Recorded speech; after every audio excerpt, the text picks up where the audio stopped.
बहुत समय पहले की बात है। उत्तर प्रदेश के रामपुर नामक एक छोटे से गांव में, जहां लोग बेहद परिश्रमी और सत्यनिष्ठ थे, वहां चौधरी परिवार का खासा रुतबा था। जसवंत सिंह चौधरी उस इलाके के प्रतिष्ठित जमींदार माने जाते थे। उनके 4 बेटे थे, महेश, प्रकाश, रविंद्र और सबसे छोटे बेटे बलवंत, जिन्होंने शहर में शिक्षा पूरी की थी। शहर से पढ़ाई पूरी कर जब बलवंत चौधरी गांव लौटे तो पूरे गांव में उत्सव का माहौल छा गया। चौधरी का शिक्षित बेटा जब अपने गांव में वापस आया तो जसवंत सिंह चौधरी ने इस खुशी को मनाने के लिए भव्य भोज का आयोजन किया। इस आयोजन में आसपास के प्रभावशाली लोगों के साथ साथ गांव के हर परिवार को आमंत्रित किया गया। भोज में नाच गाने और संगीत का भी विशेष प्रबंध किया गया था, जो उत्सव में रंग भर रहा था। गांव के लोग उमंग से भरकर नए नए परिधान पहनकर और सज धज कर चौधरी साहब के आयोजन में शामिल होने पहुंचे। महिलाओं ने भी बढ़ चढ़कर हिस्सा लिया। अपनी साज सज्जा में कोई कसर न छोड़ते हुए आयोजन स्थल पर पहुंच रही थी। भोज का आयोजन एक ओर जारी था, वहीं दूसरी ओर एक ऊंचे मंच पर चौधरी साहब अपने परिवार संग बैठकर अतिथियों का स्वागत कर रहे थे। वहीं बलवंत चौधरी, जो अब 22 वर्षीय तेजस्वी और सुशोभित युवक बन चुका था, अपने पिता के निकट विराजमान था। शहर की जिंदगी ने उसकी छवि में अलग ही तेज और आकर्षण भर दिया था। मंच के नीचे गांव वालों के लिए बैठने का विशेष इंतजाम था, जहां सभी मेहमान उत्साहपूर्वक नाच गाने का आनंद ले रहे थे। उसी भीड़ में एक और कोने में कमली भी अपने परिवार के संग बैठी थी। वह 18 वर्षीय चुलबुली और आकर्षक बालिका थी, जिसका सौंदर्य और स्वभाव उसकी सादगी में झलकता था। कमली साधारण परिवार से थी। उसके पिता चौधरी साहब के यहाँ मजदूरी करते थे और वह अपनी माता पिता की 5वीं संतान थी। नृत्य और संगीत का जोश मंच पर जारी था, जब बलवंत की निगाह अचानक भीड़ में बैठी कमली पर जा टिकी। उसकी आंखें कमली पर ठहर गईं, जैसे उस मासूम चेहरे में उसे कोई गूढ़ आकर्षण दिखाई दे गया हो। वहीं कमली की नजरें भी बलवंत से जा टकराई और उस पल में दोनों एक दूसरे की तरफ खींच से गए, जैसे कोई अलौकिक डोर उन्हें बांध रही हो। अचानक चौधरी जसवंत सिंह ने बलवंत को आवाज दी और उसका ध्यान टूटा। वह पिता के पास लौट आया, जबकि कमली भी अपने परिवार के साथ अपने घर की ओर चल पड़ी। लेकिन बलवंत के मन में उसकी छवि स्थायी हो गई। उसकी मासूमियत, उसकी चंचल आंखें और भोला चेहरा उसकी स्मृतियों में बस गए थे। अगले दिन बलवंत ने गांव के हर कोने में कमली को खोजा, पर वह कहीं नजर नहीं आई। समय बीतता गया, लेकिन उसकी तलाश खत्म नहीं हुई। एक दिन जब वह खेतों की ओर गया, जहां फसल कटाई हो रही थी, तो उसकी नजर एक बार फिर उसी लड़की पर पड़ी। कमली अपनी मां के साथ खेतों में मजदूरी कर रही थी।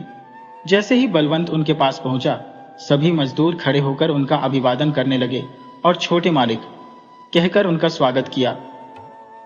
बलवंत का मन अब सहज था, क्योंकि वह अपनी तलाश के मुकाम पर पहुंच चुका था। कमली भी बलवंत चौधरी को अपलक देखे जा रही थी। एक दिन बलवंत उससे उसका नाम पूछता है और वह मुस्कुराते हुए कहती है, जी, मेरा नाम कमली है।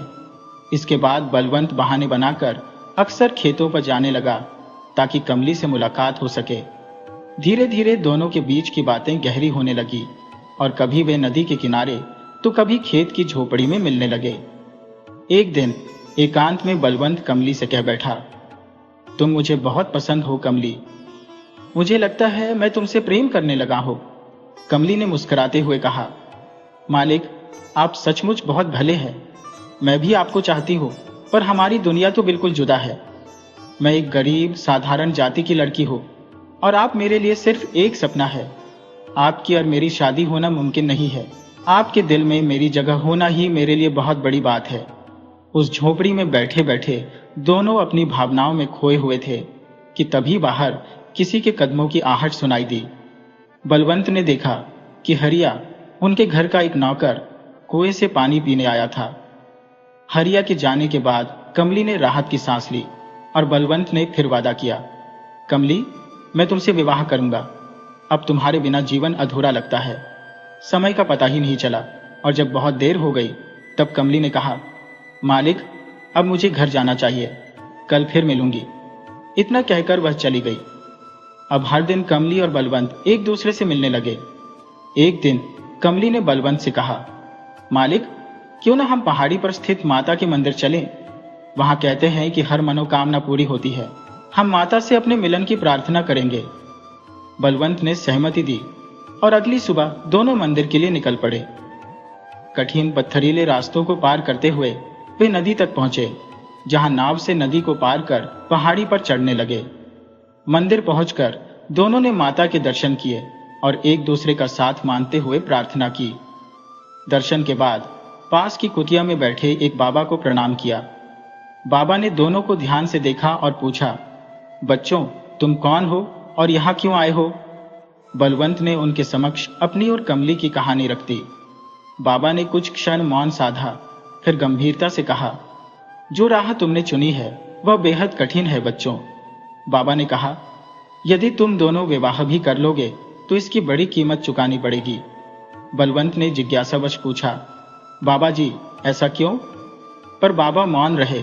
बलवंत और कमली वापस अपने अपने घरों को लौट गए, लेकिन उनके प्रेम की तीव्रता अब परवान चढ़ने लगी। जैसा कहते हैं, इश्क की खुशबू और प्रेम की आहट छुपाए नहीं छुपती।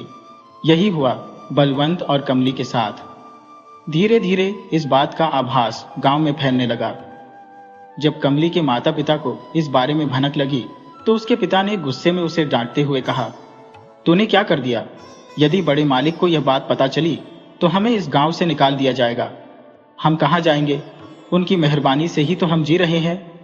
ये कहते हुए उसके पिता चिंतित हो गए। इधर जसवंत चौधरी को भी इस प्रेम कहानी की भनक लग गई थी। उसने बलवंत को बुलाया और गुस्से से पूछा, बलवंत, यह मैं क्या सुन रहा हूं? बलवंत ने साहस बटोरते हुए कहा, बाबूजी, कमली एक बहुत भली लड़की है और मैं उससे सच्चा प्रेम करता हूं। हम दोनों विवाह करना चाहते हैं। जसवंत ने क्रोध में बलवंत को एक थप्पड़ जड़ते हुए कहा, क्या इसीलिए तुम्हें शहर पढ़ने भेजा था? ऐसी लड़कियों के साथ संबंध बिस्तर तक ही ठीक होते हैं। आज के बाद उसका ख्याल अपने दिमाग से निकाल दो। तुम्हारा विवाह तो एक प्रतिष्ठित जमींदार की बेटी से होगा। बलवंत ने विरोध में कहा, बाबूजी, कृपया ऐसा मत कीजिए। मैं और कमली एक दूसरे के बिना नहीं जी पाएंगे। लेकिन जसवंत चौधरी यह सुनकर चुपचाप वहां से चले गए। बलवंत की मां ने उसे समझाते हुए कहा, बेटा, तुम्हारे बाबूजी का हर निर्णय पत्थर की लकीर है। तुम वही करो जो वे चाहते हैं और जहां वे कहें वही शादी कर लो। पर बलवंत ने दृढ़ता से कहा, नहीं मां, मैं और कमली एक दूसरे को भूल नहीं सकते। हमारा प्रेम सच्चा है। गुस्से से भरे जसवंत ने अपने विश्वास पात्र आदमी को बुलाकर आदेश दिया, आज रात रामदीन कहार का घर जला दो और कोई जीवित न बचे। लेकिन कमरे के बाहर किसी ने उनकी यह योजना सुन ली थी।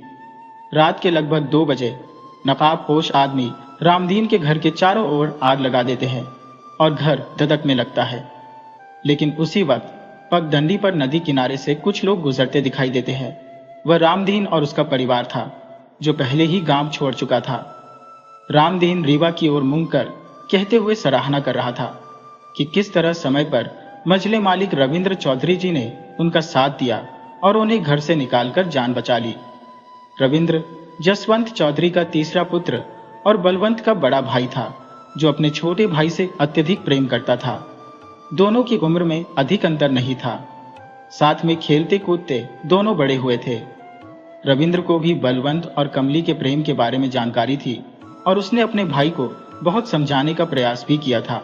उस रात जब जसवंत चौधरी ने अपने भरोसेमंद आदमी को रामदीन के परिवार को खत्म करने का आदेश दिया, तब रविंद्र ने ये बातें सुन ली और समय रहते रामदीन के परिवार को घर से सुरक्षित बाहर निकाल दिया। हालांकि उसने बलवंत को यह बात नहीं बताई, क्योंकि वह जानता था कि उनके बाबूजी जसवंत चौधरी उन्हें कभी भी एक नहीं होने देंगे। अगर जसवंत को रामदीन के परिवार का पता चल गया तो वह फिर से उन्हें निशाना बनाएंगे। रविंद्र ने यह सब अपने भाई से छिपा लिया। साथ ही सोचा कि कुछ समय में बलवंत कमली को भुला देगा और सामान्य हो जाएगा। उसने रामदीन को अपने दूर के मामा नारायणपुर के जमींदार के नाम एक चिट्ठी सौंप दी, जिसमें उसने लिखा था कि वह उन्हें आश्रय और काम दे। नारायणपुर के छोटे जमींदार और धर्मप्रिय व्यक्ति, जो गरीबों की मदद में हमेशा तत्पर रहते थे, रविंद्र का बहुत सम्मान करते थे, हालांकि जसवंत से उनकी कभी नहीं बनती थी। रामदीन का परिवार अगले दिन शाम तक नारायणपुर पहुंच गया। वहां के जमींदार ने रामदीन के परिवार को अपने खेत पर बने एक मकान में ठहरने की व्यवस्था कर दी। इधर सुबह जब बलवंत जागा तो उसने हवेली के बाहर सुनी कि रामदीन के घर में रात आग लग गई और उसका पूरा परिवार उसमें जलकर खत्म हो गया। यह सुनकर बलवंत पागल सा हो गया और दौड़ते हुए कमली के घर की ओर चला। उसका बड़ा भाई रविंद्र भी उसके पीछे गया। बलवंत ने जब राख में तब्दील हुए घर को देखा तो वह वहां घुसने का प्रयास करने लगा। रविंद्र ने पीछे से उसे रोक लिया और किसी तरह अपनी हवेली में लेकर आया। बलवंत बेसुध हो गया और कमली की यादों में पूरी तरह खो गया। उसके स्वभाव में एक गहरी उदासी समा गई। वह न किसी से बात करता, न मुस्कुराता, बस चुपचाप रहता। उसका भाई और मां उसे बहुत समझाते, पर उसका गुमसुम चेहरा वही ठहरा रहता, मानो उसे अब जीवन से कोई नाता ही न हो। जसवंत चौधरी पृथ्वीपुर के समृद्ध और प्रतिष्ठित जमींदार की बेटी से बलवंत का विवाह करवाना चाहते थे। एक संदेश वाहक पृथ्वीपुर से आता है और जसवंत चौधरी को एक पत्र सौंपता है। उस पत्र में लिखा था कि जमींदार की पुत्री माधवी, जो अब 18 वर्ष की हो गई है, के लिए एक भव्य समारोह का आयोजन किया जा रहा है। इस विशेष अवसर पर उन्हें पूरे परिवार सहित आमंत्रित किया गया है, ताकि बलवंत और माधवी एक दूसरे को देख सकें और पसंद कर लें, जिससे उनके रिश्ते को आगे बढ़ाने की संभावनाओं पर चर्चा हो सके। इस संदेश को पढ़कर जसवंत चौधरी बेहद प्रसन्न होते हैं और घर के सभी लोगों को यह सुखद समाचार सुनाते हैं। उन्हें इस रिश्ते में हर तरफ से लाभ नजर आता है, क्योंकि पृथ्वीपुर की रियासत न केवल विशाल है, बल्कि उसका प्रभाव पूरे देश में फैला हुआ है। वहां के जमींदार को देश के धनी और प्रभावशाली जमींदारों में गिना जाता है और उनके पास कोई पुत्र नहीं, केवल एक ही संतान माधवी है। समारोह के दौरान माधवी की नजरें बस बलवंत पर ही टिकी रहती है। माधवी एक सुंदर, शालीन और संस्कारी लड़की थी, जो हर किसी का आदर करती थी और हवेली में सभी की प्रिय थी। समारोह समाप्त होने पर जसवंत चौधरी अपने ठहरने के स्थान पर लौट आते हैं, लेकिन माधवी का मन बलवंत के विचारों में उलझा हुआ था। उसकी आंखों में बस बलवंत की ही छवि बसी थी और उसकी रात करवटें बदलते भी थी। जैसे जैसे सुबह हुई, वह अपनी मां से बलवंत के बारे में पूछती है। तब उसकी मां उसे बताती है कि समारोह में बलवंत के परिवार को विशेष तौर पर विवाह की बातचीत के लिए ही बुलाया गया है। यदि उसे बलवंत पसंद है तो वह बलवंत से मिलकर अपने निर्णय को पक्का कर सकती है और फिर उसके पिता से इस रिश्ते की बात चलाई जाएगी। दोपहर के भोजन के लिए जसवंत चौधरी, उनकी पत्नी और बलवंत को आमंत्रित किया जाता है। भोजन के दौरान माधवी की नजरें बस बलवंत पर ही टिकी थी, पर बलवंत उससे आंखें नहीं मिला पाता। भोजन समाप्त होने के बाद माधवी की मां उससे कहती है कि वह बलवंत को हवेली का भ्रमण कराए। माधवी बलवंत को हवेली में लेकर जाती है। हवेली में घूमते हुए माधवी बलवंत से पूछती है, क्या बात है, क्या मैं आपको पसंद नहीं हो? बलवंत हल्के से मुस्कुराता है और कहता है, आप तो अत्यंत अद्वितीय है, आपको कौन नापसंद कर सकता है, पर मैं शायद आपके योग्य नहीं हो। माधवी उसकी बातों से प्रभावित होते हुए कहती है, आप जैसे भी हैं मुझे बेहद पसंद है, मैं विवाह करूंगी तो केवल आपसे ही करूंगी। बलवंत बस चुप रह जाता है और उनकी यह मुलाकात समाप्त हो जाती है। माधवी की मां उससे पूछती है, तो तुम्हें बलवंत कैसा लगा? माधवी संकोच भरी मुस्कान से उत्तर देती है, जिससे मां समझ जाती है कि उसका उत्तर सकारात्मक है। इस बीच पृथ्वीपुर के प्रतिष्ठित जमींदार जसवंत चौधरी और पंडित जी बैठे थे और बलवंत व माधवी की शादी के लिए अनुकूल तारीखों पर चर्चा हो रही थी। पंडित जी ने सुझाव दिया कि अगले महीने की एकादशी विवाह के लिए अत्यंत शुभ मुहूर्त है। दोनों परिवार शादी की तैयारियों में व्यस्त हो गए, किंतु बलवंत अभी भी अपनी पुरानी यादों में खोया हुआ था। उधर कमली भी दुखी और मौन में डूबी हुई थी। वह न कुछ खा रही थी, न पी रही थी और किसी से बात भी नहीं कर रही थी। उसके माता पिता रामदीन और उनकी पत्नी उसे ढेरों समझाते, पर कमली मौन ही रहती। एक दिन कमली तालाब के किनारे बैठी थी जब नारायणपुर के जमींदार का पुत्र करण वहां से गुजरता है। कमली पर उसकी नजर पड़ते ही वह मंत्रमुग्ध हो जाता है और उसके पास जाकर पूछता है, तुम कौन हो? कमली उसे बताती है कि वह पास के खेतों में स्थित छोटे से मकान में रहती है। घर लौटने पर करण अपनी मां को कमली के बारे में बताता है और कहता है, मैं विवाह करूंगा तो इसी लड़की से करूंगा। उसकी मां इसे सुनकर कहती है कि वह उसके पिता से इस विषय पर बात करेंगी। अगले दिन करण की मां अपने पति से इस संबंध में चर्चा करती है और उनके पुत्र की इच्छाओं का हाल सुनाती है। करण के पिता नारायणपुर के जमींदार कहते हैं कि यदि करण को लड़की पसंद है तो वह लड़की के पिता को बुलाकर बात करेंगे। अगले दिन रामदीन को नारायणपुर की हवेली में बुलाया जाता है। हवेली में उसका सम्मान पूर्वक स्वागत होता है और जब जमींदार साहब आते हैं तो रामदीन खड़ा हो जाता है। जमींदार उसे बैठने का आग्रह करते हैं और कहते हैं, रामदीन, अगर तुम बुरा ना मानो तो एक बात कहनी है। रामदीन उत्तर देता है, मालिक, आप मेरे अन्नदाता हैं, आप जो कहेंगे वह मेरे लिए आदेश है। जमींदार साहब मुस्कुराते हुए कहते हैं, मैं चाहता हूं कि तुम्हारी बेटी को अपनी हवेली की बहू बनाओ, यदि तुम्हें कोई आपत्ति न हो। रामदीन प्रसन्नता से कहता है, मालिक, मुझे कोई आपत्ति कैसे हो सकती है? यह तो हमारे लिए गौरव की बात है, परंतु मैं एक सामान्य व्यक्ति हूं और आप इतने उच्च कुल के हैं। जमींदार साहब उसे विश्वास दिलाते हैं, रामदीन, मैं जात पात में विश्वास नहीं रखता। भगवान ने पहले हमें इंसान बनाया है, ये रिश्ता पक्का ही समझो। रामदीन कृतज्ञता पूर्वक सिर झुकाकर कहता है, मालिक, जैसा आप उचित समझे। जमींदार साहब कहते हैं, कल पंडित जी को बुलाकर शुभ मुहूर्त निकलवा लेते हैं। यह सुनकर रामदीन अत्यंत प्रसन्न होकर घर लौटता है। रामदीन घर आते ही अपनी पत्नी और बच्चों को यह शुभ समाचार सुनाते हैं कि उनके मालिक ने कमली का रिश्ता अपने बेटे करण के साथ तय कर दिया है। ये बात सुनकर कमली की आंखों में आंसू छलक उठते हैं। वह अपने पिता से कहती है, बापू, आपने ये क्या कर दिया? आपको तो पता है मैं चौधरी साहब की अमानत हूं। मैं उनके अलावा किसी और के बारे में सोच भी नहीं सकती। आप इस रिश्ते से इनकार कर दीजिए। रामदीन गुस्से में कहते हैं, क्या पागल हो गई हो तुम? ऐसा अच्छा रिश्ता मिला है, वो भी जमींदार के घर से, जिन्होंने हमें आसरा दिया। वो तुम्हें पूरे सम्मान के साथ अपनी हवेली की बहू बना रहे हैं। अब मैं तुम्हारी एक भी बात नहीं सुनूंगा। अगर तुमने मना किया तो मेरा मुंह मत देखना। कमली का दिल टूट जाता है और वह रोते रोते बेहाल हो जाती है।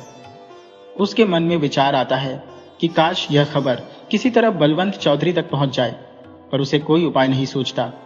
अगले दिन कमली तालाब के किनारे बैठी होती है। तभी करण वहां आता है और उसके पास बैठकर पूछता है, कमली, कैसी हो? यहां अकेली क्या कर रही हो? कमली चुप रहती है। करण फिर बोलता है, कमली, हमारी शादी होने वाली है और तुम मुझसे बात भी नहीं कर रही हो। ये बेरुखी क्यों है? अगर कोई बात है तो मुझे बताओ, मैं तुम्हारी मदद करूंगा। कमली फिर भी मौन रहती है। करण उसके हाथ को पकड़कर उसकी आंखों में झांकता है और पूछता है, एक दोस्त की तरह ही बताओ। कमली। ये सुनकर कमली की आंखों से आंसू बहने लगते हैं और वह फूट फूट कर रो पड़ती है। थोड़ी देर बाद जब उसकी सिसकियां थमती है तो वह कहती है, मालिक, मैंने अपना दिल पहले ही किसी और को दे दिया है और मैं उनके सिवा किसी और को अपना नहीं सकती। वो भी मुझे ढूंढ रहे होंगे और मैं सिर्फ उनका इंतजार कर रही हूं। करण मुस्कुराकर कहता है, अगर तुम्हारा दिल किसी और के लिए धड़कता है तो यह शादी तुम्हारी मर्जी के बिना नहीं होगी। तुम्हें तुम्हारा प्यार जरूर मिलेगा। मैं खुद इस रिश्ते को निभाऊंगा और तब तक चैन से नहीं बैठूंगा जब तक तुम दोनों का मिलन नहीं हो जाता। कमली, ये मेरा तुमसे वादा है, भले ही हमारी शादी ना हो, मैं तुम्हारा सच्चा दोस्त बन सकता हूं। अब तो बताइए कि वह सौभाग्यशाली व्यक्ति कौन है? कमली कहती है कि वह रामपुर के चौधरी बलवंत जी है। रामपुर का नाम सुनते ही करण आश्चर्यचकित हो उठता है और कहता है, बलवंत तो मेरा भाई है। मैं 2 दिन के भीतर रामपुर पहुंचकर उससे मिलूंगा और उसे तुम्हारे पास लेकर आऊंगा। करण की इस बात पर कमली कहती है, हाँ मालिक, अब मैं अत्यंत प्रसन्न हूं। उधर रामपुर में बलवंत और माधवी के विवाह की तैयारियां धूमधाम से चल रही थी, क्योंकि 3 दिन बाद उनका विवाह होना था। अगले दिन करण अपने घोड़े पर सवार होकर रामपुर के लिए रवाना होता है। मार्ग में पहाड़ की चोटी पर बने मंदिर के दर्शन होते हैं तो वह पूजन के लिए वहां जाता है। माता के दर्शन के पश्चात वह एक कुटिया की ओर बढ़ता है जहां महात्मा जी ध्यान में मग्न थे। करण उनके चरण स्पर्श कर आगे बढ़ने को होता है, तब महात्मा जी उसे रोकते हैं और कहते हैं, रुको बेटा, तुम जिस कार्य के लिए जा रहे हो उसे मत करो, यही सबके लिए उचित होगा। करण जवाब देता है, बाबा जी, मैंने प्रतिज्ञा की है और यह कार्य तो मुझे करना ही है। प्रणाम कर वह वहां से आगे बढ़ जाता है। कुछ समय पश्चात करण रामपुरा पहुंचता है और हवेली में दाखिल होता है। हवेली के सभी सदस्यों से मुलाकात कर वह सीधे बलवंत के कमरे में जाता है। बलवंत वहां गुमसुम बैठा है, परंतु जैसे ही करण को देखता है उससे लिपटकर फूट फूट कर रोने लगता है। करण उसे संभालता है और कहता है कि कमली अभी भी जीवित है और उसकी प्रतीक्षा कर रही है। बलवंत कहता है, मुझे तुरंत कमली के पास ले चलो, मैं उसके बिना जीवन नहीं जी सकता। इतने में रविंद्र चौधरी कमरे में आता है और सब बातें सुन लेता है। उसे देख बलवंत कहता है, भैया, क्या आपको पता है कि मेरी कमली जीवित है और मेरी प्रतीक्षा कर रही है? रविंद्र उत्तर देता है, हाँ, मुझे सब मालूम है। और फिर पूरी कथा सुनाने लगता है कि कैसे कमली और उसके परिवार को उन्होंने वहां से सुरक्षित निकाला था। बलवंत विनती करता है कि वह कमली के पास जाना चाहता है। इस पर रविंद्र कहता है, छोटे, अभी यह संभव नहीं है। 2 दिन में तुम्हारा विवाह है और यदि बाबूजी को कमली और उसके परिवार की जानकारी मिली तो वे उन्हें नहीं छोड़ेंगे। बलवंत निराश होकर पूछता है, तो फिर मैं क्या करूं? कमली के बिना मेरा जीवन असंभव है। रविंद्र कुछ सोचते हुए कहता है, एक उपाय है जिससे तुम कमली से भी मिल सकोगे और यह विवाह भी नहीं रुकेगा। वे दोनों कुछ योजनाएं बनाते हैं। तभी करण कहता है, मैं पृथ्वीपुर जाऊंगा और माधवी से बात करूंगा। बलवंत उसके कंधे पर हाथ रखकर कहता है, मेरे मित्र, मेरा भरोसा रखो, मैं किसी भी कीमत पर तुम्हारा और कमली का मिलन कराऊंगा। रविंद्र चौधरी आगे कहते हैं, माधवी से मिलना आसान नहीं होगा, लेकिन तुम जाकर यह कह सकते हो कि तुम बलवंत चौधरी का संदेश लेकर आए हो। शायद इससे तुम्हें उससे मिलने का अवसर मिल जाए। करण आश्वस्त होकर कहता है, भाई साहब, मुझ पर विश्वास करें, मैं यह कार्य किसी भी कीमत पर पूर्ण करूंगा। उसी समय जसवंत चौधरी कमरे में प्रवेश करते हैं और करण चुप हो जाता है। जसवंत रविंद्र से कहता है, तुम यहां बैठे हो जबकि बाहर विजयगढ़ के राजा साहब आए हुए हैं। उनका स्वागत करो, क्योंकि वे विदेश जाने के कारण विवाह में शामिल नहीं हो पाएंगे। रविंद्र चौधरी तुरंत वहां से उठकर चले जाते हैं। करण भी पृथ्वीपुर के लिए रवाना होने की तैयारी करता है। वह घोड़े पर सवार होकर चलता है और शाम तक पृथ्वीपुर पहुंच जाता है। हवेली के बाहर घोड़ा रोककर वह द्वारपाल से कहता है, मैं चौधरी बलवंत का संदेश लेकर आया हूं, कृपया माधवी तक यह सूचना पहुंचा दें। थोड़ी देर बाद दरबान वापस लौटता है और कहता है, अंदर चलें। करण को हवेली के एक कमरे में ले जाकर बैठा दिया जाता है। कुछ क्षण बाद माधवी आती है, करण का अभिवादन करती है और पूछती है, चौधरी साहब का क्या संदेश है? करण बोलता है, माधवी जी, बलवंत बेहद विचलित है। वह आपको दुखी नहीं करना चाहते, लेकिन उनके पास अब कोई और राह नहीं बची है। उनका आपके प्रति गहरा सम्मान है। माधवी तीखे स्वर में कहती है, सीधे सीधे बताइए, बात क्या है? तब करण बलवंत और कमली के प्रेम की दास्तान सुनाता है और कहता है, कमली और बलवंत अगर एक न हुए तो शायद वे जीवित नहीं रह पाएंगे। माधवी जी, मुझे आपकी सहायता चाहिए। माधवी कहती है, अगर किसी और से प्रेम करते थे तो मुझे पहले क्यों नहीं बताया? अपने पिताजी को न सही, मुझे तो बता सकते थे। मैं अपने पिता से मना कर देती। करण समझाता है, उनके पिताजी ने उन्हें चेतावनी दी थी कि यदि उन्होंने आपको या किसी को भी इस बारे में बताया तो परिणाम गंभीर होंगे। माधवी सोचते हुए कहती है, कल मेरी शादी बलवंत चौधरी से है और आप आज मुझे ये सब बता रहे हैं कि बलवंत किसी और से प्रेम करते हैं। मेरे और मेरे परिवार की प्रतिष्ठा का क्या होगा? करण बोलता है, माधवी, मेरी भी शादी तय हो गई थी और 15 दिनों में मुहूर्त निकला था, लेकिन जैसे ही मुझे बलवंत और कमली के प्रेम का पता चला, मैंने तय किया कि मेरा प्रेम मुझे मिले या नहीं, पर बलवंत और कमली का मिलन जरूर होना चाहिए। माधवी कहती है, आप मेरे पिता को नहीं जानते। वे एक अच्छे इंसान है, परंतु ऐसे में वह रामपुर और वहां के चौधरी खानदान को बर्बाद कर देंगे। यह असंभव है, मैं कुछ नहीं कर सकती। फिर एक ठहराव के बाद माधवी गंभीर स्वर में कहती है, कल पृथ्वीपुर बारात तो आएगी और विवाह भी होगा, परंतु यह जरूरी नहीं कि विवाह बलवंत चौधरी से ही हो। इतना कहकर माधवी कमरे से बाहर चली जाती है। करण सोच में पड़ जाता है। फिर अपने घोड़े पर सवार होकर लौटते हुए उसकी आंखों में एक नई चमक उभरती है। विचारों में डूबा वह अंततः रामपुर पहुंच जाता है। वहां बलवंत व्याकुलता से करण की प्रतीक्षा कर रहा था। करण के पहुंचते ही बलवंत बेसब्र होकर पूछता है, क्या हुआ? पृथ्वीपुर में माधवी ने इनकार किया या मंजूरी दे दी? जल्दी बताओ। करण शांत स्वर में कहता है, भाई चिंतित न हो, तुम्हारा काम बन गया है। तुम्हारी शादी कमली से ही होगी, पर किसी से कुछ मत कहना। कल बारात भी जाएगी और शादी भी होगी। इधर रामपुर में चौधरी की हवेली में विवाह की तैयारियां पूरी हो चुकी थी। सुबह होते ही बारात धूमधाम से पृथ्वीपुर के लिए रवाना होती है। चौधरी जसवंत सिंह प्रसन्न है। उनके पुत्र का विवाह एक प्रतिष्ठित जमींदार की बेटी से जो होने जा रहा है। करण के मन में हालांकि कुछ और ही योजना चल रही होती है। पृथ्वीपुर में बारात का भव्य स्वागत किया गया। वहां का माहौल रोशनी से जगमगा रहा था और बारातियों के स्वागत में लोग हर्षित थे। दूल्हा बलवंत, करण और रविंद्र एक कमरे में ठहरे हुए थे। दूल्हे को तैयार करके हाथी की पालकी में बिठा दिया गया। उसके माथे पर सेहरा बंधा हुआ था, जो विवाह की रस्में पूरी होने तक किसी को उसका चेहरा देखने की अनुमति नहीं देता था। बारात नाच गाने के साथ हवेली के प्रांगण में पहुंचती है। स्वागत में महिलाएं दीप कलश लिए खड़ी थी और जसवंत चौधरी ने कलशों में सोने चांदी की वर्षा की। अतिथियों के लिए 56 भोग की व्यवस्था की गई थी और सभी लोग भोजन में व्यस्त हो गए। इस बीच विवाह की रस्में आरंभ हो चुकी थी। वर वधू एक दूसरे को वरमाला पहनाते हैं और अंततः विवाह की विधि संपन्न होती है। जब विवाह संपन्न होने के पश्चात दूल्हे का सेहरा हटाया गया तो उपस्थित लोग अचंभित रह गए। दूल्हा बलवंत नहीं बल्कि करण था। यह दृश्य देखकर सभी स्तब्ध रह गए। पृथ्वीपुर के जमींदार चौधरी जसवंत सिंह से कहते हैं, चौधरी तुमने हमारे साथ धोखा किया है, इसकी बड़ी कीमत चुकानी पड़ेगी। जसवंत हतप्रभ होकर कहते हैं, मालिक मुझे क्षमा करें, मेरे अपने बेटे ने ही मेरे साथ छल किया है।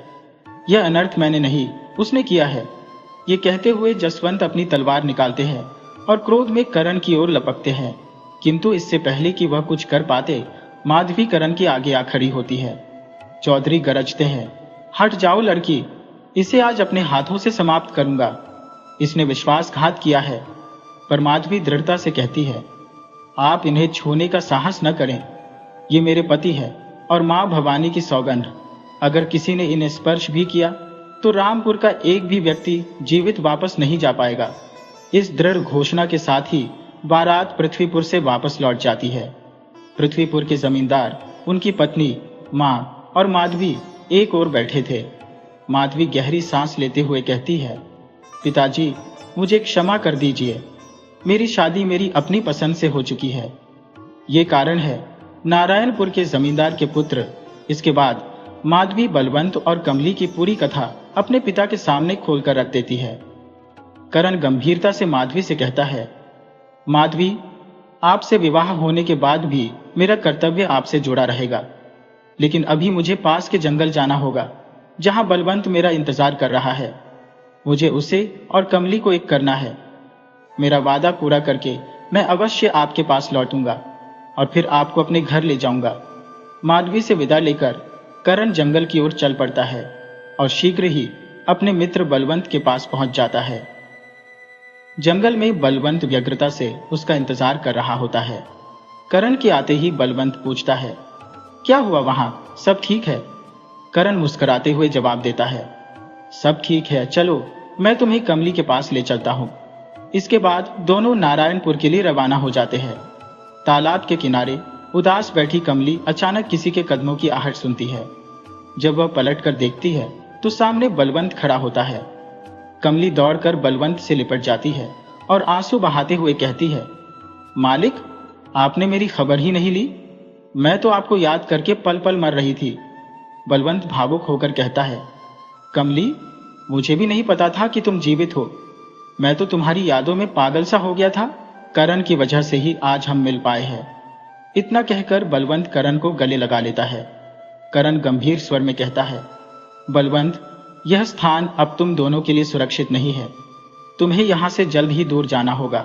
तुम्हारे पिता चौधरी साहब को यह ज्ञात हो चुका होगा कि तुम यहां हो और वे अवश्य तुम्हें ढूंढने आएंगे। तुम दोनों नाहरगढ़ चले जाओ। वहां मेरा मित्र वीरेंद्र सिंह है। मैं उसे पत्र लिख दूंगा। वह तुम्हारी हर प्रकार से सहायता करेगा। मेरा घोड़ा ले जाओ। उसकी थैली में थोड़े धन रखे हैं जो यात्रा में काम आएंगे। फिर करण और बलवंत एक दूसरे को गले लगाकर विदा लेते हैं। इधर रामपुर में बारात लौट चुकी है। जसवंत चौधरी का क्रोध उफान पर है। अपने लठैतों को बुलाकर वे आदेश देते हैं, जाओ और बलवंत को ढूंढ कर लाओ। जब तक उसका पता न मिले वापस मत लौटना। किसी भी कीमत पर मुझे बलवंत चाहिए। आज उसने मेरी प्रतिष्ठा को धूल में मिला दिया है। उधर बलवंत और कमली घोड़े पर सवार होकर आगे बढ़ रहे हैं। एक दूसरे के साथ रहते हुए उन्हें ऐसा प्रतीत हो रहा था मानो समस्त संसार की खुशियां उनके हाथ आ गई हो। दिन भर के थकाऊ सफर के पश्चात रात्रि में बलवंत और कमली एक गांव के मुखिया के घर पहुंचते हैं। मुखिया तुरंत बलवंत को पहचान लेता है क्योंकि वह जसवंत चौधरी का घनिष्ठ मित्र है और बलवंत की शादी में भी उपस्थित था। उसे बलवंत के लापता होने और माधवी की शादी करण से होने की घटना मालूम थी। मुखिया स्वागत करते हुए बलवंत और कमली को अपने घर में ठहराता है और उनकी आवभगत में कोई कसर नहीं छोड़ता। वह अपने व्यवहार में तनिक भी संदेह उत्पन्न नहीं होने देता कि वह जसवंत चौधरी का निकटस्थ है, लेकिन गुपचुप तरीके से अपने एक आदमी को रामपुर भेज देता है ताकि जसवंत चौधरी को इस बात की खबर दी जा सके। अगली सुबह जब बलवंत और कमली यात्रा के लिए पुनः तैयार होते हैं तो मुखिया उन्हें रोकते हुए कहता है, आज हमारे यहाँ बालक का जन्म उत्सव है। कृपया आज और ठहर जाइए, कल प्रस्थान कर लेना। बलवंत और कमली इस चालाकी से अनजान थे और रुकने के लिए तैयार हो जाते हैं। मुखिया अपने बेटे से कहता है, इन लोगों को पास के शिव मंदिर में दर्शन कराकर लाओ। वे सुबह का नाश्ता कर मंदिर की ओर रवाना होते हैं और दर्शन उपरांत शाम तक लौट आते हैं। लौटते समय मुखिया के घर के बाहर बंधा एक घोड़ा उन्हें जाना पहचाना प्रतीत होता है। जैसे ही बलवंत, कमली और मुखिया का पुत्र घर की ओर बढ़ते हैं, वे देखते हैं कि वहां चौधरी जसवंत और उसके साथ 7,810 घुड़सवार मौजूद है। स्थिति की गंभीरता को समझते हुए बलवंत त्वरित निर्णय लेता है। वह मुखिया के बेटे से कहता है, कमली के गले की मोतियों की माला मंदिर के पास गिर गई है, हम उसे लेकर आते हैं। इतना कहकर वे दोनों अपने घोड़े पर बैठ तेजी से विपरीत दिशा में दौड़ निकलते हैं। मुखिया का पुत्र जब अकेला घर में लौटता है, मुखिया उससे पूछता है, वे लोग कहाँ हैं? वह गले की माला का बहाना बता देता है। छिपा हुआ चौधरी जसवंत सारी बात समझ जाता है और अपने आदमियों को तुरंत बलवंत का पीछा करने का आदेश देता है। जसवंत के लठैत और घुड़सवार अपने अपने घोड़ों पर सवार होकर उसी दिशा में बलवंत और कमली का पीछा करते हैं। कुछ आगे जाकर जसवंत 4 समूहों में बांटने का सुझाव देता है क्योंकि रास्ते अनेक दिशाओं में विभाजित हो रहे थे।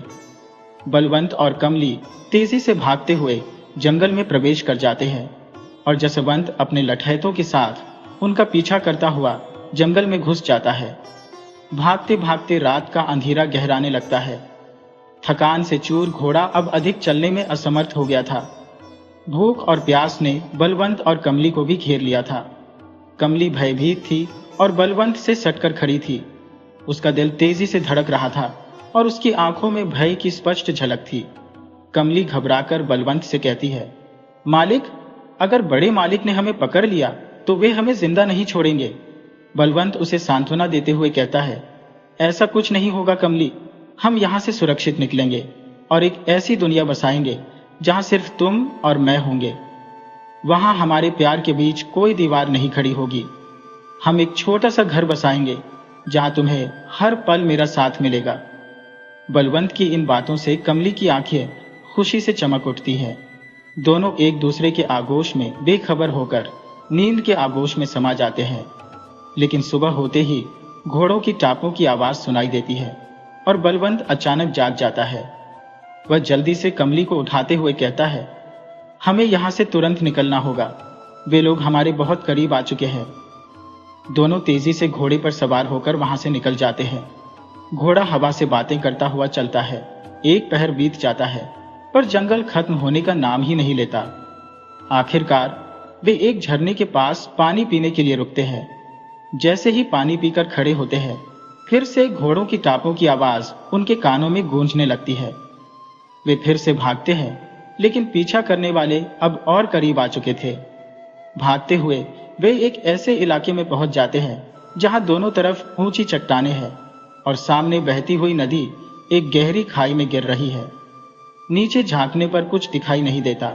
खाई इतनी गहरी थी कि उसकी गहराई का अंदाजा लगाना मुश्किल था। बलवंत और कमली घोड़े से उतर जाते हैं और एक दूसरे की आंखों में निश्चय भरी नजरों से देखते हैं। इसी दौरान चौधरी जसवंत और उसके आदमी भी वहां पहुंच जाते हैं। दोनों ओर घिरे हुए बलवंत और कमली के पास अब कोई और चारा नहीं बचता था। अपने सिपाहियों से कहो, दोनों को पकड़ लाएं। जैसे ही सिपाही आगे बढ़ते हैं, उसी क्षण बलवंत और कमली एक दूसरे का हाथ थामकर नदी में छलांग लगा देते हैं और कुछ ही पल में उफनती नदी के साथ गहरी खाई में जा गिरते हैं। चौधरी जसवंत के एक आदमी ने कहा, मालिक, इतने ऊंचाई से गिरे हैं, जिंदा नहीं बच सकते। नीचे बड़े बड़े पत्थरों का ढेर है। यहां से जो गिरा उसका बचना मुश्किल ही नहीं, असंभव है। थोड़ी देर वहां खड़े रहने के बाद चौधरी और उसके आदमी स्थान छोड़कर लौट जाते हैं। दूसरी ओर जैसे ही बलवंत और कमली नदी में कूदते हैं, वे तेज बहाव के साथ बहते हुए किनारे की ओर सरकते जाते हैं। खाई के किनारे पहुंचने पर वे अपनी धैर्य और फुर्ती से गिरने की गति को कम कर लेते हैं और झाड़ियों में अटक जाते हैं, जिससे उन्हें गंभीर चोटों से बचने का मौका मिलता है। कहते हैं, जाको राखी साइया, मार सके ना कोई। जब बलवंत को चेतना आती है तो वह देखता है कि वे दोनों झाड़ियों में उलझे हैं। ऊपर से नदी का प्रचंड जलधारा गहरी खाई में गिर रहा है, जिससे भयावह गर्जना हो रही है। अधिक जल प्रवाह होने के कारण नदी तेजी से गिर रही है, मगर जहां वे फंसे हैं वहां पानी का वेग कुछ कम है और उन्हें सांस लेने में कठिनाई नहीं हो रही। बलवंत झाड़ियों से बाहर निकलने का प्रयास करता है, लेकिन उसके शरीर पर लकड़ी के कई टुकड़े धंसे हुए हैं। एक एक करके वह इन टुकड़ों को निकालता है और धीरे धीरे पत्थरों की सतह पर आ जाता है। उसके शरीर के कई हिस्से घायल हो चुके हैं। वह अपने कुर्ते का एक टुकड़ा फाड़कर बहते खून को रोकने के लिए घावों पर बांधता है। फिर वह कमली की ओर बढ़ता है, जो अभी भी बेहोश अवस्था में झाड़ियों में अटकी है।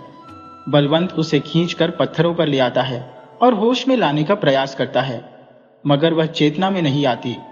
वे एक ऐसे स्थान पर फंसे हैं जहां से ऊपर चढ़ना असंभव है और नीचे उतरना भी अत्यंत कठिन। रात ढलने को है और कमली अभी भी बेहोश है। बलवंत असमंजस में है। चारों ओर गूंजती जलप्रपात की गूंज उसे और बेचैन कर रही है। कमली का सिर अपनी गोद में रखते हुए वह उसे होश में लाने की कोशिश करता है, मगर वह नहीं जागती। धीरे धीरे बलवंत की पलकें भारी होने लगती हैं और वह गहरी नींद में चला जाता है।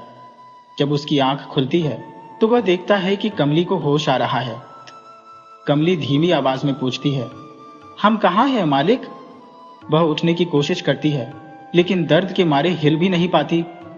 घबराकर वह चारों ओर देखती है और पूछती है, हम किस जगह फंसे हैं मालिक? बलवंत उसे दिलासा देता है, घबराओ मत, हम सुरक्षित हैं। बस थोड़ी ऊंचाई पर अटके हैं, यहां से निकलने का कोई ना कोई उपाय मिल जाएगा। फिर वह पास के एक पेड़ से लंबी बेलों को काटकर एक रस्सी बनाता है और उसे कसकर मजबूत करता है, ताकि वे इस कठिनाई से बाहर निकल सके।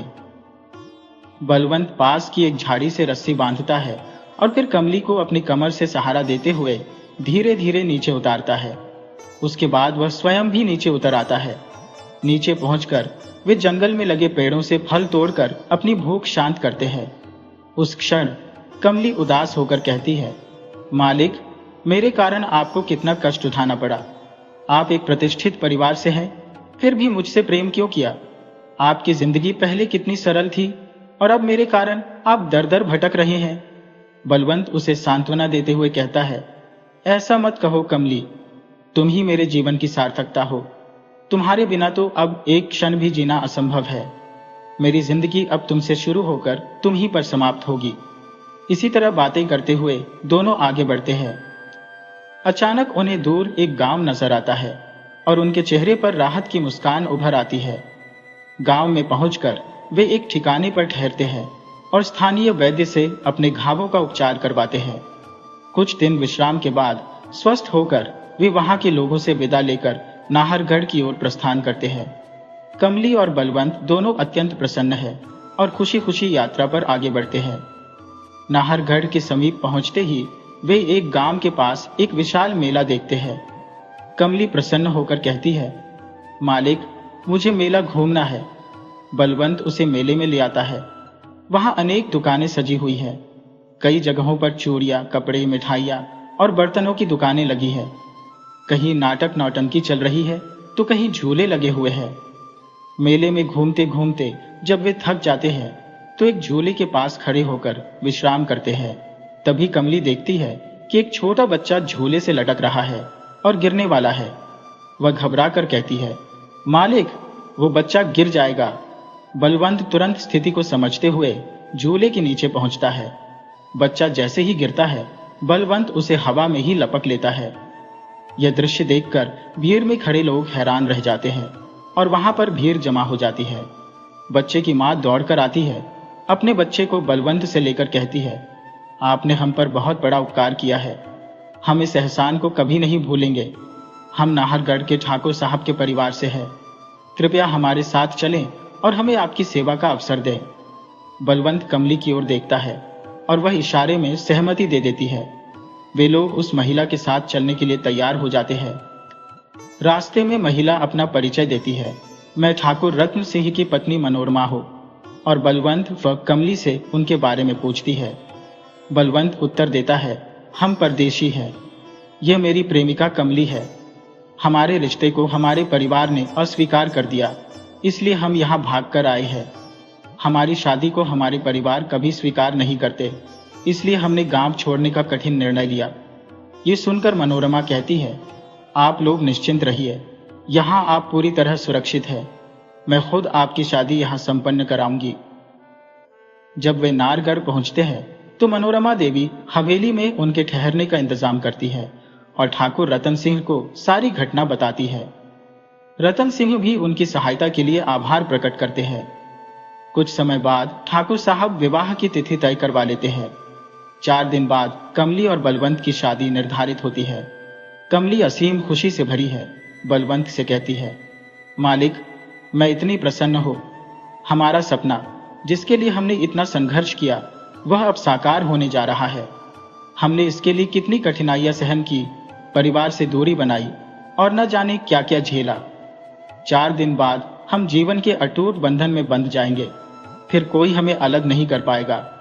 हमारा एक छोटा सा संसार होगा जिसमें हम और हमारे बच्चे स्नेह से जीवन बिताएंगे। बलवंत उसे अपनी बाहों में भर लेता है, जिससे कमली का चेहरा शर्म से खिल उठता है।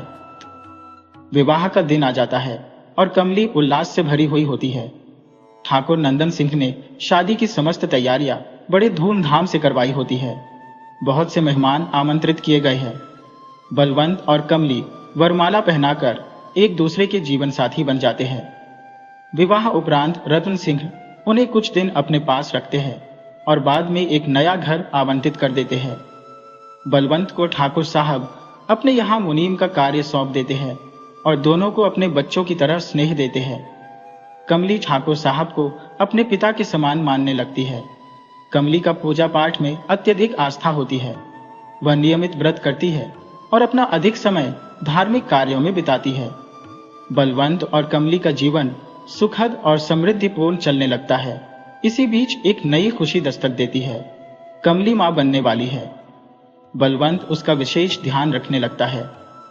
कुछ समय बाद कमली एक स्वस्थ और सुंदर पुत्री को जन्म देती है। धीरे धीरे बच्ची बड़ी होती जाती है और उसके खेलकूद और शरारतों से घर गुलजार रहने लगता है। उनकी बेटी जब 6 साल की हो जाती है, उसकी नटखट हरकतें बलवंत और कमली के जीवन में नवजीवन का संचार कर देती है। वे उसे पाकर अत्यंत प्रसन्न है। उसकी हरकतें उनका मन मोह लेती है। लेकिन जैसा कहते हैं, समय का चक्र सदा एक सा नहीं रहता। बलवंत और कमली का जीवन भी उसी अनचाहे मोड़ पर आ गया। अचानक कमली की तबीयत बिगड़ने लगी। बलवंत ने कोई कसर नहीं छोड़ी। दूर दूर से वैद्यों को बुलवाकर हर संभव उपचार करवाया, मगर कोई भी इलाज असरदार साबित नहीं हुआ और कमली ने अपनी 7 वर्ष की प्यारी बेटी को पीछे छोड़ इस संसार को विदा कह दी। कमली के जाने के बाद बलवंत का जीवन बिखर गया, जैसे उसमें से जीवन की आस ही जाती रही हो। वह अपनी सुध-बुद्ध खो बैठा और जैसे पागलों सा हो गया। ठाकुर रतन सिंह ने उसे बहुत समझाया, अपने लिए नहीं तो कम से कम अपनी बेटी के लिए तुम्हें संभालना होगा। ठाकुर साहब की बात कुछ हद तक उसके दिल को ठहरी और उसने सामान्य जीवन की ओर लौटने की कोशिश की। पर कमली की यादें उसके दिलो दिमाग में गहरी जड़ें जमा चुकी थी। बलवंत ने फिर से काम पर जाना शुरू किया और उसकी छोटी बेटी घर का कामकाज संभालने लगी। जब कमली का अचानक देहांत हुआ, उसकी आत्मा को यमदूत यमलोक ले जाने आए। लेकिन कमली की आत्मा अपने पति और बेटी से दूर जाने को तैयार नहीं थी। वह भी टूट चुकी थी, परंतु यमदूत अपनी आज्ञा का पालन करते हुए उसे यमलोक ले गए। यमराज ने जब कमली की आत्मा की वेदना को देखा तो कहा, बेटी, मैं तुम्हारी पीड़ा को समझ सकता हूं, परंतु हम भी विधाता के बनाए जीवन चक्र के नियमों से बंधे हुए हैं। मैं तुम्हें पूर्ण रूप से पृथ्वी पर वापस भेजने में असमर्थ हूं, लेकिन तुम्हारे लिए इतना कर सकता हूं कि तुम अपने पुराने शरीर के साथ अपनी बेटी के पास कुछ समय बिता सको। कमली ने व्याकुल होकर पूछा, किन शर्तों पर? यमराज ने कहा, तुम सूर्योदय से सूर्यास्त तक अपनी बेटी के पास रह सकती हो, परंतु अपने पति को छू नहीं सकोगी। तुम केवल अपने घर और बेटी के पास रहोगी, इसके अलावा कहीं भी जाने की मनाही होगी। तुम्हारा कोई भी वस्त्र या सामान भूलवश पृथ्वी पर रह गया तो फिर से यमलोक लौटना अनिवार्य हो जाएगा। यदि तुम्हारे पति ने तुम्हें स्पर्श किया और फिर संबंध स्थापित किया तो तुम अपनी स्मृति खो दोगी और फिर तुम्हें हमारी आज्ञा का पालन करना ही पड़ेगा। यदि ये सभी शर्तें तुम्हें स्वीकार है तो मैं तुम्हें पृथ्वी पर जाने की अनुमति दे सकता हूं।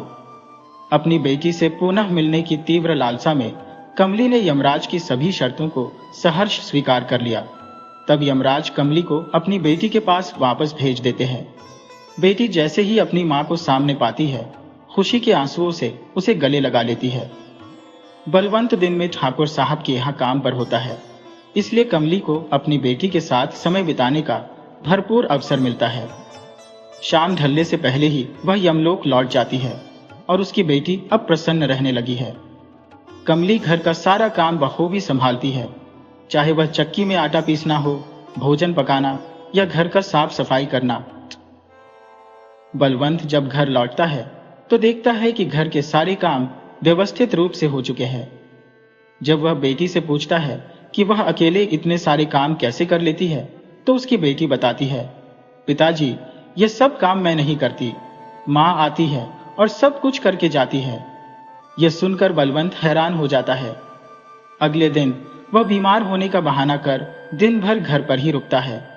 तभी कमली आती है और घर के कामों में लग जाती है। जब वह सभी काम समाप्त कर अपनी बेटी से विदा लेकर लौटने को होती है, तभी बलवंत पीछे से उसकी ओढ़नी पकड़ लेता है। कमली मुड़कर देखती है और बलवंत से विनती करती है, मालिक, मेरी ओढ़नी मुझे लौटा दो, मुझे जाना है, नहीं तो अनर्थ हो जाएगा। लाख मना करने पर भी बलवंत उसे ओढ़नी नहीं लौटाता। कमली यहीं पर रह जाती है, क्योंकि अब वह यमलोक लौटने में असमर्थ हो गई है। धीरे धीरे वे दोनों पुनः एक साथ रहने लगते हैं, जैसे पहले रहते थे, और कुछ समय बाद कमली एक स्वस्थ पुत्र को जन्म देती है। समय बीतता है और बेटा बड़ा हो जाता है। उसकी शादी का दिन भी आ जाता है। इस खुशी के मौके पर कमली बलवंत से कहती है, मालिक, आज अपने बेटे की शादी है, मैं बेहद खुश हूँ। आज मैं ओढ़नी ओढ़कर नाचना चाहती हूँ। बलवंत सोचता है कि इतने सालों से कमली कहीं नहीं गई, अब जाने का सवाल ही नहीं उठता। इस विश्वास के साथ वह कमली को ओढ़नी लौटा देता है। कमली अपनी खुशी में ओढ़नी ओढ़कर नाचती है, लेकिन उसी क्षण उसके शरीर में यम का प्रवेश हो जाता है। कमली बलवंत से क्रोधित होकर कहती है, चौधरी साहब, तुमने एक आत्मा के साथ वह सब किया जो तुम्हें नहीं करना चाहिए था। तुमने एक माँ की आत्मा को अपनी इच्छाओं का बंदी बना लिया और यह क्षमादान के योग्य नहीं है। आत्मा रूपी कमली बलवंत को श्राप देती है। तुमने मुझे अपने बंधन में रखा।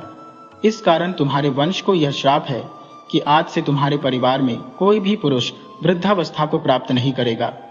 पुरुषों की मृत्यु पहले होगी और स्त्रियों की मृत्यु बाद में। तब से चौधरी परिवार उस श्राप के कारण एक अभिशप्त खानदान के रूप में जाना जाने लगा।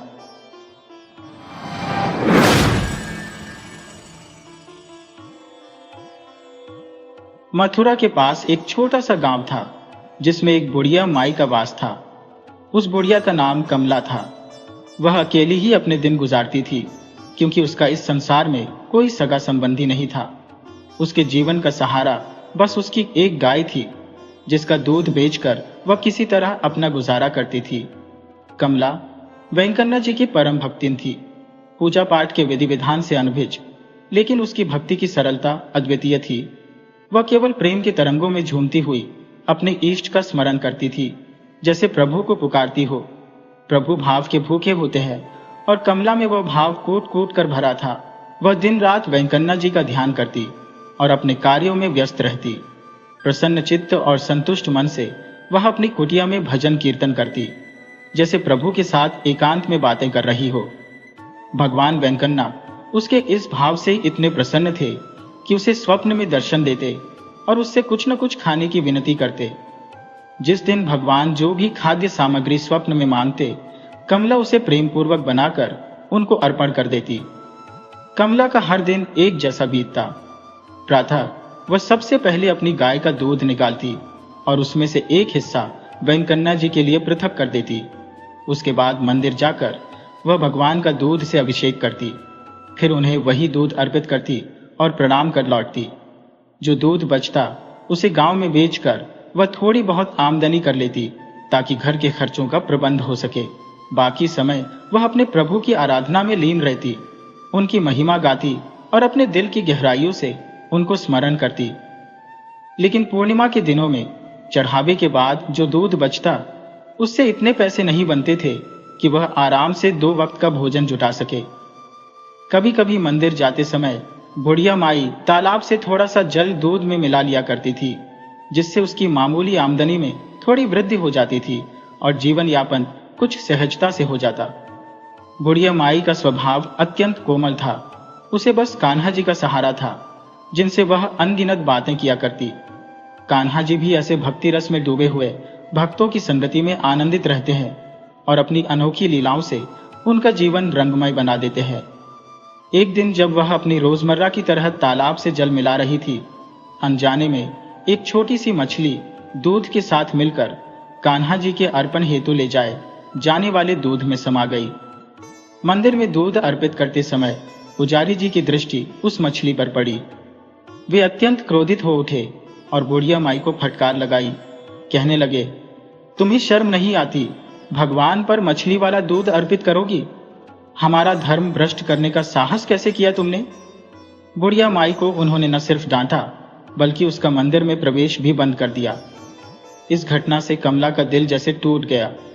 वह किसी और को भी दूध न दे पाई और आहत मन से अपनी कुटिया लौट आई। कुटिया में पहुंचते ही वह व्यथित हो उठी। अश्रुओं से भीगी आंखों से अपने ठाकुर जी से बात करने लगी। हे कान्हा, मुझसे बड़ी भूल हो गई, कृपा कर मुझे क्षमा कर दो। जल तो मैं प्रतिदिन मिलाती हूँ, ये सब तुमसे छिपा नहीं है। अगर मैं जल न मिलाऊं तो मेरा गुजारा कैसे होगा? वह मासूम मछली भी शायद तुम्हारी ही इच्छा से मेरे साथ मंदिर तक पहुंच गई थी। फिर पुजारी मुझे कैसे दोष दे सकता है? बुढ़िया माई की आवाज करुणा से भारी हो गई। ठाकुर, अब मंदिर में मुझे जाने से रोक दिया गया है। तुम्हारे दर्शन के बिना जीना कठिन है, पर मुझ पर लगे इन आरोपों का दुख है कि तुमने मौन साध लिया। अगर मेरे इस अपराध पर तुम सचमुच रूठ गए हो तो मैं भी संकल्प करती हूँ, जब तक तुम मेरा चढ़ावा स्वीकार नहीं करोगे तब तक मैं अन्न जल का त्याग कर दूंगी। यही जीवन का अंतिम व्रत होगा। सुबह से लेकर सांझ हो गई, पर श्री सुशीला की आंखों से आंसुओं का सैलाब थमने का नाम नहीं ले रहा था। रात का गहराता सन्नाटा चारों ओर छाने लगा था और वह भूखी प्यासी बेबस सी रोई जा रही थी। उनके मन में कान्हा जी से शिकायतों का अंबार था और वह अत्यंत व्याकुल थी, क्योंकि वह बिना उन्हें भोग लगाए एक कौर भी नहीं खाती थी। जब स्याह अंधेरा धीरे धीरे आसमान पर फैलने लगा और संध्या का समय हो चला, सुशीला अपनी झोपड़ी के कोने में सिकुड़ी सिमटी बैठी बिलख रही थी। अचानक उनके कानों में एक मृदु और मनोहर आवाज गूंज उठी, माई ओम। सुशीला ने जैसे ही सिर उठाया, दरवाजे पर एक सांवले सलोने किशोर को खड़ा पाया। वह थका मांदा सा किशोर उनकी कुटिया के भीतर झांक रहा था। सुशीला ने स्नेह से पूछा, बेटा तुम कौन हो? उस किशोर ने उत्तर दिया, भैया मैं एक यात्री हूं, कान्हा के दर्शन को जा रहा हूं। बहुत दूर से पैदल यात्रा करते करते थकान ने घेर लिया है और भूख भी जोर से लगी है। सामने तुम्हारी कुटिया दिखी तो सोचा यहां कुछ मिल जाए तो आपकी बड़ी कृपा होगी। मैं सदा आपका आभारी रहूंगा। किशोर के यह शब्द सुनकर सुशीला के हृदय में ममता की लहर सी दौड़ पड़ी और वह संपूर्ण करुणा से भर उठी। वह तो मानो अपने सारे दुख दर्द बिसरा चुकी थी। मुस्कुराते हुए बोली, हाँ बेटा भीतर आ जाओ। ये क्या पूछने की बात है? इसे अपना ही घर समझो। न जाने कौन हो तुम, कहां से आए हो, पर तुम्हारी बातों ने मुझ पर जैसे कोई जादू सा कर दिया है। लड़के ने हल्की थकी हुई आवाज में कहा, माई बहुत दूर से आया हूं, काफी थक गया हूं। कमला ने तुरंत कहा, तो बताओ बेटा क्या खाओगे? मैं जल्दी से बना देती हूं। लड़के ने जवाब दिया, अरे भैया इस वक्त क्या रसोई बनाओगी? जो भी सुबह का बचा हुआ है वही दे दो। बुजुर्ग माई ने बोझिल स्वर में कहा, बेटा मैंने तो आज सुबह से चूल्हा ही नहीं जलाया, घर में कुछ भी बना हुआ नहीं है। फिर वह स्नेह से बोली, तुम बताओ बेटा क्या चाहोगे, मैं अभी बना दूंगी। लड़के ने निवेदन किया, मैया बस थोड़ा सा दूध ही दे दो, वही पीकर सो जाऊंगा। दूध का जिक्र सुनते ही कमला की आंखें नम हो गईं और अपने आंसुओं को छिपाते हुए बोली, बेटा दूध तो है पर वह सुबह का है, थोड़ा रुक जाओ, अभी जाकर गाय से ताजा दूध निकाल लाती हो। लड़के ने मुस्कुराते हुए कहा, नहीं माई उसमें समय लगेगा और मैं सुबह से भूखा हूं। दूध का नाम सुनते ही भूख और बढ़ गई है, मुझे वही सुबह का दूध दे दो जैसे भी हो। कमला के दबदबाए नयनों में आश्चर्य की लहर उठी। उसने फिर भी जाकर दूध छान कर उसके सामने रख दिया। उसने झिझकते हुए कहा, बेटा ये थोड़ा पानी मिला हुआ दूध है। लड़के ने हंसते हुए कहा, तो क्या हुआ माई, जल्दी से ला दो, इससे तो मेरा पेट अभी भर जाएगा। उसकी बातें सुनकर माई को बड़ी हैरत हुई कि ये बालक कैसी बातें कर रहा है।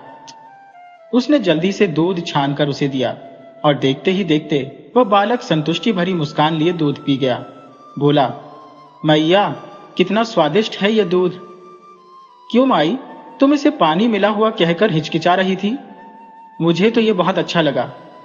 फिर लड़के ने हंसते हुए कहा, इससे तो पेट भी जल्दी भर जाता है और हजम भी हो जाता है। इसके बाद वह थकान से चूर माई की झोपड़ी में सो गया।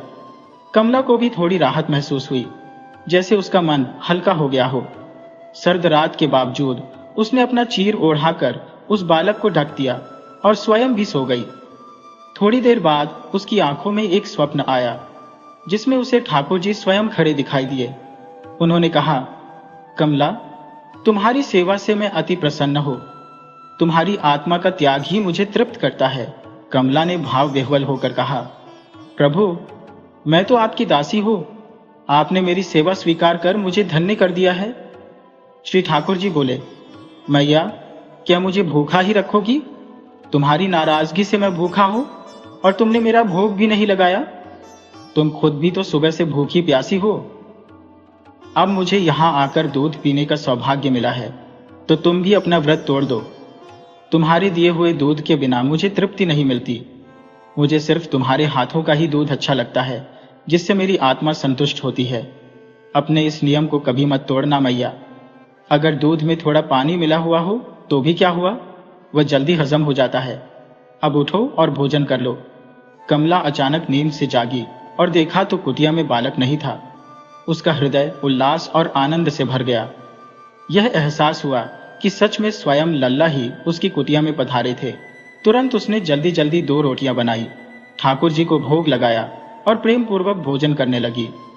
उसकी आंखों से प्रेम के आंसू बह रहे थे। धीरे धीरे सवेरा हो गया और चिड़िया चहचहाने लगी। बूढ़ी माई जल्दी से उठी, स्नान किया और अपनी गाय का दूध निकालकर ठाकुर जी को भोग चढ़ाने के लिए मंदिर पहुंची। वहां उसने देखा कि ठाकुर जी की मूर्ति मुस्कुरा रही है और मंदिर के द्वार पर ठाकुर जी का पीतांबर कुटिया में ही छोड़ गए थे। पुजारी जी ने जैसे ही मूर्ति को देखा, उनके मन में गहरा विचार उमड़ने लगा। ठाकुर जी की मुस्कान और इस रहस्य से वह कुछ न समझ सके। तभी बूढ़ी माई पीतांबर लेकर मंदिर में पहुंची और पुजारी जी से बोली, देखिए, लल्ला मेरे घर आकर अपना पीतांबर छोड़ गए हैं और मेरी पुरानी ओढ़नी ओढ़ गए। कल आपने मुझे भगा दिया था, लेकिन भूखा प्यासा लल्ला दूध पीने के लिए मेरी कुटिया में ही आ गया। यह सुनते ही पुजारी जी बूढ़ी माई के सामने नतमस्तक हो गए। आंसुओं से उनकी आंखें भर आई और बोले, बूढ़ी माई, मैं बहुत बड़ा अपराधी हूं। आपके भक्तिपूर्ण प्रेम को ठेस पहुंचाकर मैंने घोर अपराध किया है, मुझे क्षमा कर दीजिए। बूढ़ी माई ने मुस्कुराकर कहा, पुजारी जी, देख लिया आपने मेरे लल्ला की चतुराई। वह अपनी पीतांबर जानबूझकर यहाँ छोड़ गए और मेरी फटी ओढ़नी पहन गए। भक्तों के मान की रक्षा करना मेरे ठाकुर जी की पुरानी आदत है। ठाकुर जी की मूर्ति जैसे मंद मंद मुस्कुरा रही थी, मानो कह रही हो, अरे, इस प्रेम भरी ओढ़नी में जो गर्माहट है वह सूखे पीतांबर में कहां। तो दोस्तों, जैसे ठाकुर जी ने बूढ़ी माई का मान बढ़ाया और उसे अपने दिव्य दर्शन दिए, वैसे ही वह सभी श्रोताओं पर कृपा करे और उनकी मनोकामनाएं पूर्ण करें।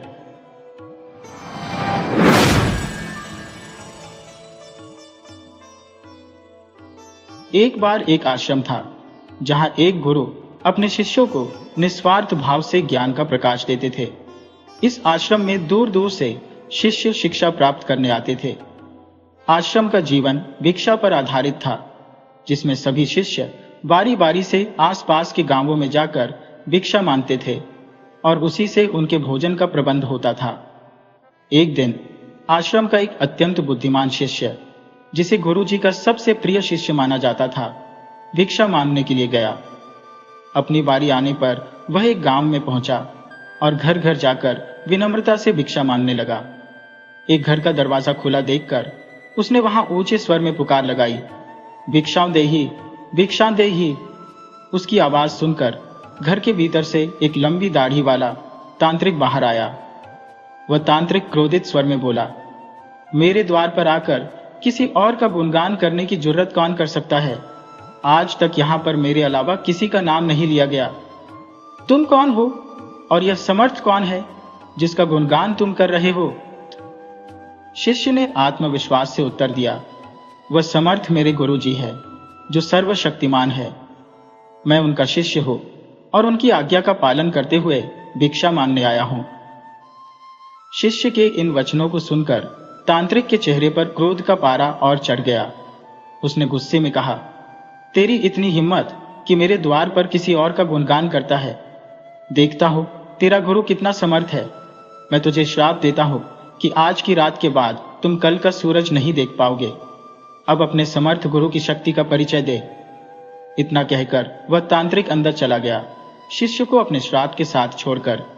वह बेचारा शिष्य स्तब्ध था। उसे लगा ही नहीं था कि भिक्षा मांगने पर उसे ऐसा आघात मिलेगा। उस पर तांत्रिक द्वारा दिए गए श्राप का गहरा असर हुआ और उस बोझिल मन से वह धीरे धीरे अपने आश्रम की ओर चल पड़ा। रास्ते भर वह व्यथित था और सोचता रहा, कल का सूरज देखना शायद मेरे भाग्य में नहीं है, मेरी मृत्यु निश्चित है।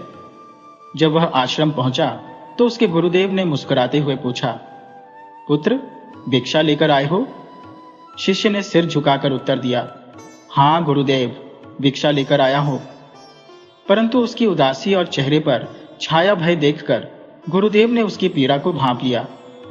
शिष्य ने धीरे धीरे तांत्रिक द्वारा दी गई धमकी और श्राप के बारे में बताया। उसकी बात सुनकर गुरुदेव मंद मंद मुस्कुराए। शिष्य का चेहरा चिंता से विवर्ण हो गया। वह पेड़ के नीचे जा बैठा।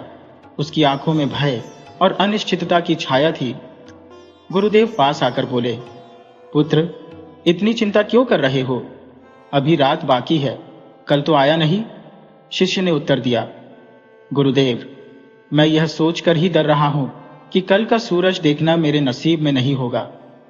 भिक्षा मांगने गया था और अपने साथ मौत का फरमान लेकर लौटा हूं।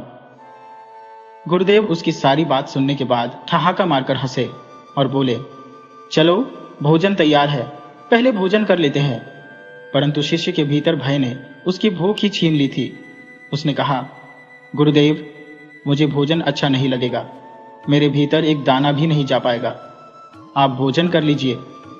गुरुदेव ने मुस्कुराते हुए कहा, अभी तो पूरी रात बाकी है, अभी से क्यों व्याकुल हो रहे हो?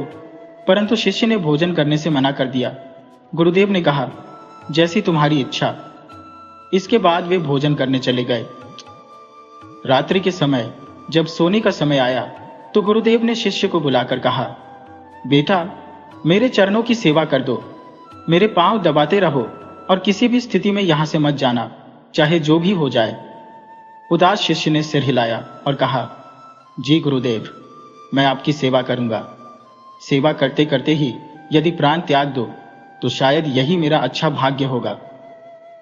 गुरुदेव ने उसकी ओर देखकर कहा, पुत्र, यह सेवा पूरी श्रद्धा से करना और चाहे जो भी परिस्थिति आए चरण सेवा में अडिग रहना। गुरु की आज्ञा मानते हुए शिष्य ने दृढ़ता से 3 बार यह संकल्प किया कि वह किसी भी परिस्थिति में गुरु के चरण नहीं छोड़ेगा, चाहे कुछ भी क्यों ना हो जाए। गुरु ने उसे इस निश्चय में दृढ़ किया और फिर शांति से सो गए।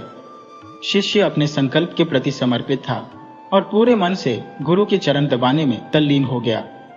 रात्रि का पहला प्रहर बीत रहा था जब तांत्रिक ने अपनी प्रतिज्ञा को पूरा करने के लिए एक देवी का रूप धारण कर सोने, चांदी, हीरे और मोती से भरी एक थैली लेकर भेजा। वह दरवाजे पर प्रकट हुई और बोली, पुत्र, आओ और यह धन संपदा ग्रहण कर लो। शिष्य ने उत्तर दिया, यदि आप इसे देने आई है तो कृपया मेरे पास आकर दीजिए, मैं अपने गुरु के चरण नहीं छोड़ सकता। देवी ने बार बार उसे समझाने का प्रयास किया, परंतु शिष्य अपने निश्चय से टस से मस नहीं हुआ। अंततः हार मानकर वह वापस लौट गई। रात्रि के दूसरे प्रहर में तांत्रिक ने एक मायावी शक्ति का सहारा लिया और शिष्य की मां का रूप धारण करके भेजा। दरवाजे पर खड़ी वह बोली, बेटा, मैं तेरी मां हूं, आओ मुझे गले लगा लो। शिष्य ने अपनी मां के दर्शन किए और भावुक हो गया, परंतु वह अपने संकल्प पर अडिग रहा। उसने कहा, मां, मुझे क्षमा करें, मैं गुरु चरण की सेवा कर रहा हूं और इस सेवा को बीच में छोड़कर आपके पास नहीं आ सकता। मां के रूप में आई वह माया देवी तरह तरह से उसे अपने पास बुलाने की कोशिश करती रही, पर शिष्य अपनी निष्ठा में अडिग रहा। अंततः हारकर वह भी वहां से लौट गई। रात्रि का अंतिम प्रहर आ चुका था। इस बार तांत्रिक ने यमदूत के रूप में एक भयंकर राक्षस को भेजा, जो आकर गर्जना करते हुए बोला, तेरी मृत्यु का समय आ चुका है, उठ और मेरे साथ चल। परंतु शिष्य अपनी गहरी आस्था और संकल्प के साथ उत्तर देता है, चाहे मृत्यु स्वयं मेरे सामने खड़ी हो, चाहे यह महाकाल ही क्यों ना हो, मैं अपने गुरु के चरण नहीं छोड़ सकता। यदि मेरे प्राण यही लेने हैं तो यही आकर ले जाओ, परंतु गुरु चरण का त्याग मैं नहीं करूंगा। उसकी निष्ठा और समर्पण को देखकर हर मायावी शक्ति पराजित हो गई। रात का अंधेरा विदा लेने को था और आसमान पर हल्की उजास फैलने लगी थी। इस दौरान गुरुदेव भी नींद से जागे और अपने शिष्य की ओर देख हंसते हुए बोले, अरे सुबह हो गई। शिष्य, क्या यह वही दिन नहीं है जिसे तुम अपनी मृत्यु का दिन मान रहे थे? तांत्रिक का श्राप भी कभी विफल नहीं होता, यह तो तुम्हारा विश्वास था। शिष्य के मन में बीती रात की स्मृतियां उमड़ने लगी। उसने गुरुदेव को पूरी कथा सुनाई, कैसे एक देवी प्रलोभन देकर उसे धन संपदा देने आई, फिर मां का रूप लेकर एक मायावी शक्ति उसे अपने आलिंगन में बुलाने आई और अंत में स्वयं यमदूत मृत्यु का संदेश लेकर प्रकट हुआ। परंतु हर परीक्षा में उसने गुरु के चरण नहीं छोड़े। शिष्य की इस निष्ठा से गुरु अत्यंत प्रसन्न हुए। गुरुदेव बोले, यह तुम्हारी अटूट श्रद्धा और समर्पण का प्रतिफल है। किसी शिष्य के जीवन में सद्गुरु की आज्ञा पालन का वही महत्व होता है जो किसी योद्धा के लिए उसकी शस्त्र विद्या का होता है। जिस शिष्य के जीवन में गुरु की कृपा होती है, उसके सामने काल भी नतमस्तक होता है। प्रभु श्री कृष्ण और प्रभु राम ने भी सदैव अपने गुरु की आज्ञा का पालन किया और यही उनकी महानता थी। गुरु की यह वाणी सुनकर शिष्य की आंखों में आंसू छलक आए और उसने गुरु के चरण पकड़ लिए। उसकी निष्ठा, उसका समर्पण, उसकी भक्ति अब और भी गहरी हो चुकी थी। अंत में गुरुदेव ने कहा, गुरु की कृपा से ही मृत्यु जैसी अपरिहार्य शक्ति भी परास्त हो सकती है। जो सच्चे हृदय से गुरु की सेवा करता है, उसका मार्ग हर बाधा से मुक्त हो जाता है। इस प्रकार गुरु और शिष्य का यह दिव्य संबंध एक अमर कथा बन गया, जो सदियों तक शिष्यों के लिए प्रेरणा का स्रोत बना रहेगा।